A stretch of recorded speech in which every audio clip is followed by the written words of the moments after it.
एक अतिशय अंगाचा थरकाप उडवणारी घटना सोशल मीडियावरती समोर आलेली आहे। या घटनेनं संपूर्ण परिसरातून संतापाची लाट देखील पसरलेली आहे। गर्लफ्रेंडला गोव्याला घेऊन जाण्यासाठी एका भाच्यानं टोकाचं पाऊल उचललेलं आहे।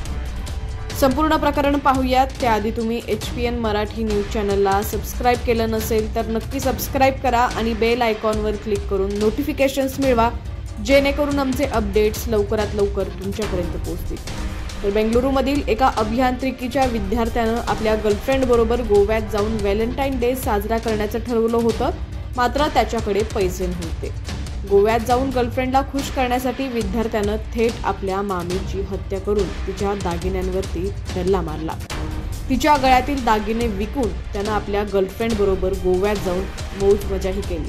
मात्र 3 आठवड्यानंतर या घटनेचा उलगडा झाल्यानंतर आरोपी विद्यार्थ्याला पोलिसांनी अटक केली आहे। या प्रकरणात आरोपीचं नाव यशवंत असून तो बेंगळुरूच्या विजयवाडामधील एका अभियांत्रिकीमध्ये बीटेक करत आहे। 11 फेब्रुवारी रोजी तो आपल्या मामाच्या घरी गेला होता।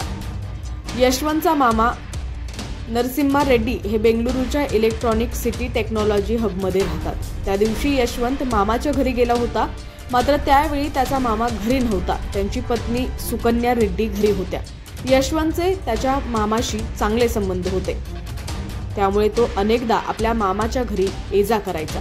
11 फेब्रुवारी रोजी यशवंतनं त्याच्या मामीकडे खर्चासाठी पैसे मागितले होते। त्याची कार खराब झाली असून मला ती दुरुस्त करून घ्यायची असल्याचंही त्यानं सांगितलं, मात्र त्यावेळी त्याच्या मामीकडे पैसे नव्हते, त्यामुळे त्यांनी त्याला पैसे दिले नाहीत। त्या गोष्टीचा राग त्याला आला होता, मात्र त्यानं तो बोलावून दाखवला नाही।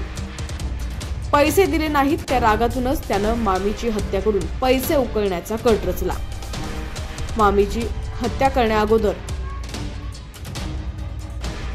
त्यानं मामीवरती वार केले होते। त्यावेळी मामी जोरजोरात ओरडत होती, तरी देखील भाच्याला कोणत्याच गोष्टीचा पछतावा वाटत नव्हता।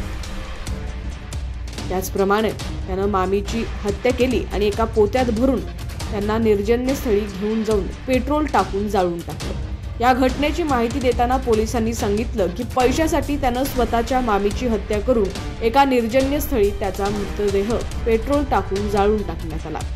त्यानंतर त्यानं मामीचे सगळे दागिने चोरून काही दागिने त्यानं विकले, तर तो विकल्यानंतर काही सोबत दागिने घेऊन मैत्रिणीला घेऊन गोव्याला गेला। त्या काळात त्याच्या मामानं आपली पत्नी बेपत्ता असल्याची तक्रार पोलिसात दिली। मामानं आपली पत्नी बेपत्ता असल्याची तक्रार दिल्यानंतर पोलिसांनीही तपास सुरू केला। त्यावेळी त्यांचा निशाणा हा यशवंतवरती गेला। त्यानंतर तपास केला असता काही मृतांचे दागिने त्याच्याकडे सापडले, तर काही दागिने त्यानं विकल्याचं कबूल देखील केलेलं आहे।